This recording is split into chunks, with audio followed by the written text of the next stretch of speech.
Ukraine संकट ने खोली पोल सरकारी, विदेश जाने वालों की नहीं जानकारी, सिस्टम लापरवाह, लोग लाचार, यूक्रेन संकट से सीखेगी सरकार। नमस्कार, आप देख रहे हैं आपका अपना चैनल हिंदी खबर और मैं हूं आपके साथ आशीष प्रमोद गोस्वामी। तो उत्तराखंड के सरकारी सिस्टम ने एक बार फिर से सरकार की फजीहत करा दी। जी हाँ, एक बार फिर से उत्तराखंड के सरकारी सिस्टम की कलई खुल गई। दरअसल यूक्रेन में उत्तराखंड के कितने लोग फंसे हैं, इसकी जानकारी उत्तराखंड के सरकारी महकमे के पास नहीं है। यूक्रेन में फंसे उत्तराखंड के छात्रों ने जब सरकार से घर वापसी कराने की गुहार लगाई, तब जाकर सरकारी सिस्टम की कुंभकर्णी नींद टूटी। यूक्रेन में फंसे उत्तराखंड के लोगों का डेटा जुटना शुरू कराया गया। सरकारी लंबरदार आनन फानन में यूक्रेन में फंसे लोगों के परिजनों से जानकारी जुटा रहे हैं ताकि उनकी घर वापसी कराई जा सके। उत्तराखंड के सरकारी लंबरदारों की इसी लापरवाही को लेकर आज ये कहा जा रहा है कि सिस्टम लापरवाह, लोग लाचार, यूक्रेन संकट से कब सीखेगी सरकार। ये रिपोर्ट देख लीजिए, मेहमान जुड़ रहे हैं, उनसे चर्चा करेंगे।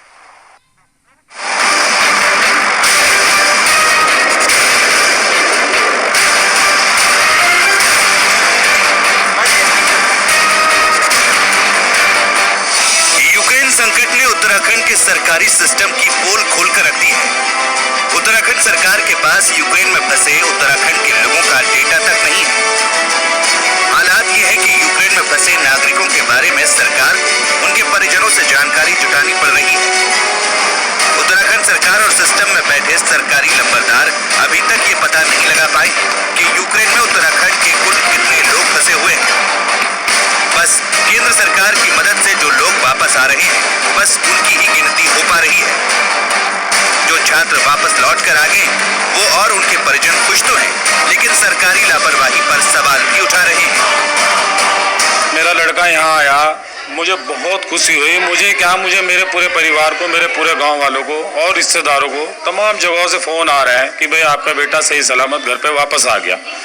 लेकिन चिंता इस बात की है कि सरकार हमारी बच्चों के लिए डाटा क्यों नहीं बना के रखा गया। जब इनके यहाँ से पासपोर्ट होता है, एमबीसी से बच्चा जाता है, अगर ये जंग से पहले ऐसा कर लेते तो शायद ये हालात ना होते कि आज लोगों के बच्चे वहाँ फंसे हुए हैं।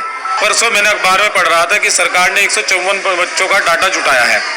154 बच्चे आज जुटा रहे हैं। अगर ये पहले से जुटा लेते तो शायद हमारे प्रदेश के जितने बच्चे थे वो शायद बहुत पहले आ गए होते। गरमाई हुई सरकार की तरफ से लोगों को सकुशल वापस लाने के दावे किए जा रहे हैं, लेकिन केंद्र के भरोसे बैठे हुए हैं, भगवान से मदद मांग रहे हैं और विपक्षी दल लापरवाही को लेकर सरकार को घेर रहे हैं। भगवान से माँ सरस्वती देवी से, भगवान महादेव से यही प्रार्थना कर रहे हैं कि सभी हमारे छात्र वहाँ से सुरक्षित आएँ। उनको लेकर हमने यहाँ पर नोडल अधिकारी बनाए हैं जो लगातार हमारे विदेश मंत्रालय से भी हम लोग लगातार संपर्क में हैं। हम लोग यहाँ पर लगातार संपर्क हैं। अभिभावकों से भी मैंने स्वयं भी संपर्क किया है और लगातार जो हमारे दूतावास हैं उनसे भी संपर्क कर रहे हैं। हमारे जो सुरक्षा सलाहकार हैं अजीत डोभाल जी, उनसे भी मैं लगातार संपर्क में हूँ। विदेश मंत्रालय के भी संपर्क में हूँ। हमारी सारी टीम लगी हुई है। हमारा प्रयास है कि सभी बच्चे हमारे सकुशल घर पहुँचे। सरकार के आंकड़े हैं पर सरकार सोई हुई है, जागी हुई नहीं है।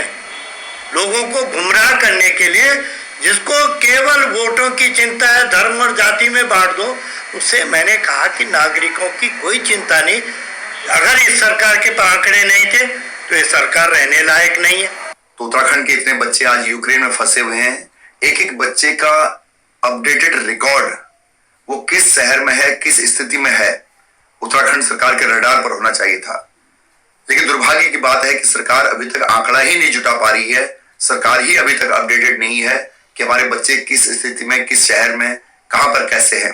बड़ी चिंता की बात है। आज के डिजिटल युग में भी हमारी सरकार इतनी पिछड़ी है। वैसे ऐसा पहली बार नहीं हुआ है जब उत्तराखंड के सरकारी सिस्टम की कलई खुली। इससे पहले कोरोना महामारी के दौरान उत्तराखंड के सरकारी सिस्टम का निकम्मापन देखा जा चुका है।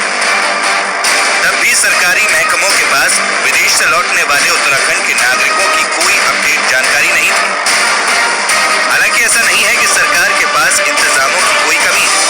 सरकार सरकार के पास शासन स्तर पर सामान्य प्रशासन विभाग है, जहां विदेश जाने वाले लोगों के दस्तावेज प्रमाणित होते हैं। इसके अलावा कचहरी, तहसील, पासपोर्ट कार्यालय, दूतावास और विदेश मंत्रालय से भी जानकारी लेकर डेटा जुटाया जा सकता है।